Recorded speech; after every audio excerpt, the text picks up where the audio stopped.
ఈ ముఖ్యమంత్రికి మరినే ఇంకా చంద్రబాబు నాయుడు దగ్గర చెంచాగిరి చేసుకునే ముఖ్యమంత్రి లెక్కనే కనబడుతున్నాడు. వెనకట బూట్లు మోసినావు, ఇప్పుడు కూడా బూట్లు మోస్తున్నావు అనిపిస్తుంది. ఎందుకంటే ఇంతమంది ఇప్పుడు గత 10 రోజుల నుంచి తెలంగాణ మొత్తం కోడైకూస్తున్నది. తెలంగాణలో ఉన్నటువంటి జర్నలిస్టులు కావచ్చు, తెలంగాణలో ఉన్నటువంటి మేధావులు కావచ్చు, తెలంగాణలో ఉన్నటువంటి కవులు, కళాకారులు అందరూ మూకుమ్మడిగా ఇంక్లూడింగ్ నువ్వు సాంస్కృతిక సారథి సలహాదారులు కూడా చాలామంది మాట్లాడుతున్నారు. కానీ వాళ్ళ చైర్మన్ మాత్రం మాట్లాడతలేడు. ఎవరైనా చైర్మన్ పేరు ఏదో ఉండే కదా, కోదండరాం ఆయన కాదు, ఈ చైర్మన్ వేరే నరసింహారెడ్డి. కోదండరాం రెడ్డి గారు మీకు ఎమ్మెల్సీ వచ్చిందే త్యాగాల పునాదుల మీద.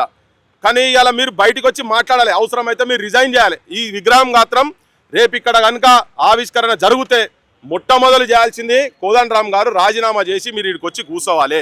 నేను సాంస్కృతిక సలహా మండలి అందరికీ కూడా విజ్ఞప్తి చేస్తున్నా. కొంతమంది బహిరంగంగా అపోజ్ చేస్తున్నారు. నిన్న ఒగ్గు రవితో ఏదో ఛానల్లో టెలిఫోన్లో మాట్లాడితే కూడా అపోజ్ చేసింది.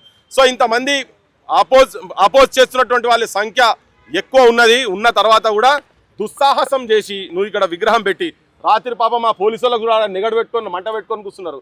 ఇక ఈడో పికెట్ పెట్టాల్సిందే నువ్వు.